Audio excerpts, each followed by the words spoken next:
Cavs and Raptors from Toronto, then the Spurs and Blazers from Portland. It's NBA Tip-Off presented by AT&T, coming to you from Studio J here in Atlanta. Ernie Johnson, Shaquille O'Neal, Kenny the Jet Smith, and Charles Barkley. Kenny back after a momentous Saturday in the life of Kenny Smith and Kayla. Kayla's, well, my baby's married. What's her last name now? Edmonds. Edmonds. Terrell Edmonds. Yes, indeed. And Kayla. So now it's Kayla Edmonds Smith or Smith Edmonds. I don't know. It's Smith Edmonds. Oh, that was game day. Look how beautiful that was she game looked. day, baby. Yesterday was game day. Woo, that was Ernie. That was tough. I know. I called you yesterday just to say, tough. hey, we're thinking about you. So, and I tried to prepare you a little bit because I've done this twice with the two daughters.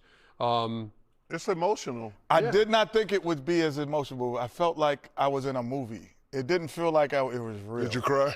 Oh, I teared up. I'm not gonna lie. What was your daughter, daddy's song? Well, first we started with Sugar Pie Honey Bunch. That was a song that I used to sing to her. But then we went into Frankie Beverly, You Make Me Happy. As you know, that was my mom's favorite song. Yep. So we went into that, and we did our little dance. I did my hustle. We had the whole place going crazy. Woo! Great to have you back. Yes, Congrats, man. Yes. Now you're a father-in-law. He's laughing at me now because I'm still emotional about it. Yeah. But, Rel, he's a great guy. I tell you, he's a great guy. He's a football player, right? Yes, he did. Yes, he did. Last year was with the Raiders. His brothers, all pro. You think he could tackle me? You know what? He has both of his brothers played in the NFL. I'm saying, you think he could tackle me? Easily. Easily. Okay. I'm gonna like this. Bring him in the studio one night. Yes, indeed. I'll truck him. I'm not even sure if I could call Shaq if I get in some trouble. He got some big brothers. I'll tell you right now. Hey, we'll handle them Edmond brothers. Are we ready to get to work here for an hour? Congrats. Let's do that. Game 3 of the Cavs-Raptors series became the Toronto version of an Oscar-winning film. Because while both Scotty Barnes and R.J. Barrett went for 33 on Thursday night, it was second-year man Jameson Battle who fueled a fourth-quarter run that broke open a tie game. Battle saw mop-up minutes in Game 1, didn't play in Game 2, had played 7 scoreless minutes in Game 3, and then he went off. It was one battle after another. He had 14 fourth-quarter points, hit all 5 shots he took, 4 of those from deep, as the Raptors got on the board in this series. I caught up with Jameson Battle this morning. Jameson, can you tell me what the last 24, 48, 72 hours have been like in your life? Yeah, it's been super cool. Obviously having a good performance in Game 3, but I think the biggest thing for me was just contributing to win and helping the team win. I think that's all I really care about, regardless of how many points I score, how much I play. I just want to see this team win, and I think seeing us win Game 3, seeing the momentum change a little bit, and bringing that to Game 4, that's our biggest focus, and that's my biggest focus as well.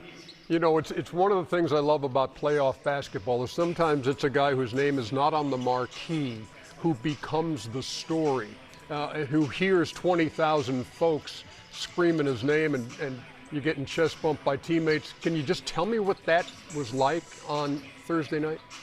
Yeah, it was special. I mean, that's just the type of group we have, just the belief in everyone, regardless of if you're man 14 or you're man number 1. I think it's just being ready for that moment and being ready for the opportunity, regardless of where you are on the depth chart.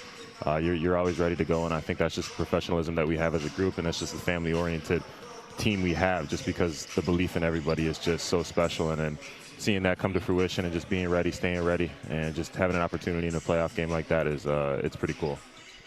I do want to kind of walk through that end of third quarter into the fourth quarter thing. So Darko put you in the game late in the third quarter. Did you think it was okay for the rest of the quarter, or did you know, hey, when we go to the fourth in a 2-point game, I'm on the floor? No, I had no idea. I think the biggest thing for me is just trying to stay present, not really worrying about what's happened in the past or not really worrying about what's going to happen in the future, just remaining where my 2 feet are, and I think that's what I did. And that's what I tried to emulate, and I think that's what we try to emulate as a team as well. But just going in there when I'm on the floor, just trying to make an impact on defense, trying to make an impact on offense, and just bringing some juice for this team. Everybody talks about the three-pointers you hit, but how important was that floater you hit for your first bucket in terms of comfort level and confidence?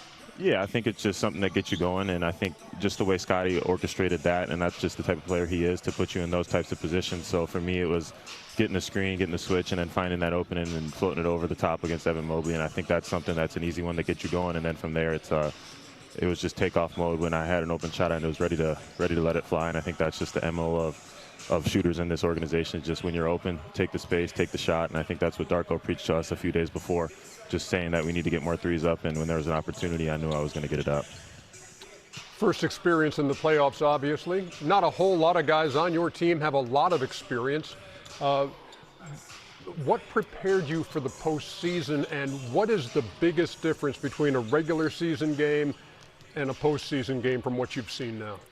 Yeah, I think one is just the atmosphere, but just the heightened competition. Understanding that, you have one series. You got to take it one game at a time within the series, and understanding that every game is important, and just from there you got to make the right adjustments, and you got to realize that every little thing matters. I mean, it's easy to say that in the regular season because there's 82 games, but really when there's 7 guaranteed games, if that, you know that there's so much important things that you have to look at, and it's all those little things, those minute details that really matter, and I think that's what we do a good job of from players, not only coaches, but just players. We all try to hone in on those little details to make sure that we're impacting winning.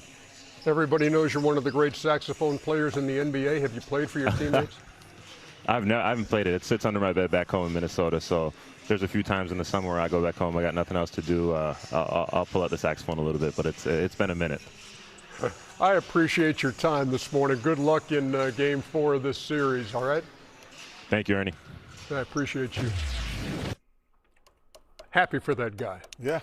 And again, that's one of the things I love, when somebody who's not the marquee name comes up. Ayo Dosunmu last night goes for 43. But the thing that's really cool about it, you showed he didn't get to play in Game 2. Like, players always whine about not getting playing time, and then when they get a chance to play, the moment's too big for them. Him being ready to play, man, that's great for him. He put a lot of hard work into that. So we're sitting on a 2-1 series, Kenny. Toronto has shot 50% or better in all 3 games. They've done this without their point guard, Emmanuel Quickley. What do you make of Toronto and where they stand in this series right now, heading into Game 4? Well, the one thing about it, they have pressure release guys. Scotty Barnes can bring them up with the ball, as well as Brandon Ingram, as well as R.J. Barrett. So in terms of when you try to pressure them, they have 3 perimeter guys who are great ball handlers. And then you have Battle in to shoot the shot. So you had the perimeter covered in terms of spacing. I think that is one of the biggest things that I think Cleveland is not expecting, is the size on that perimeter with Barnes and Ingram, and you bring in Battle, and you bring in all of these guys. They have, and R.J. Barrett, they have length and size.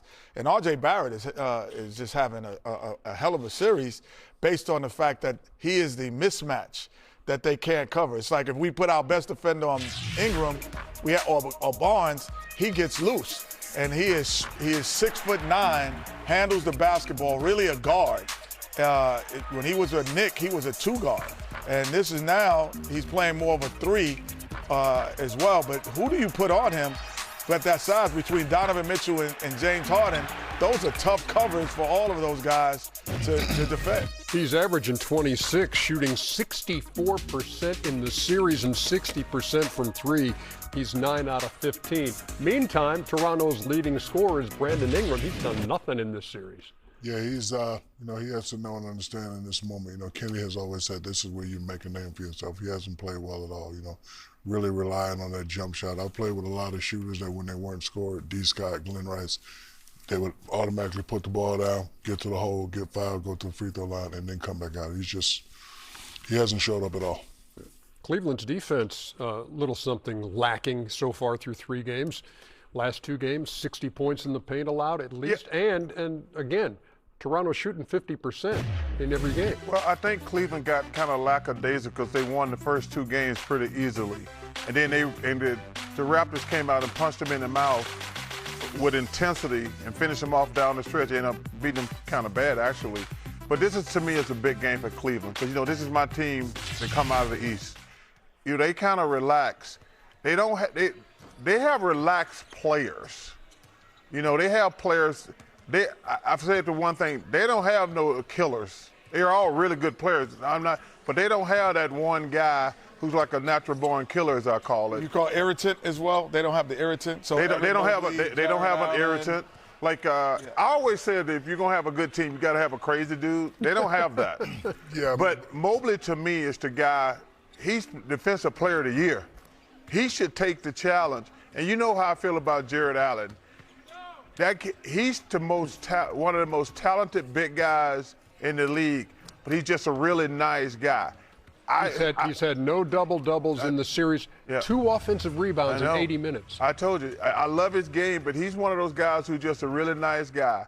If he had a motor, he'd be one of the best players in the NBA.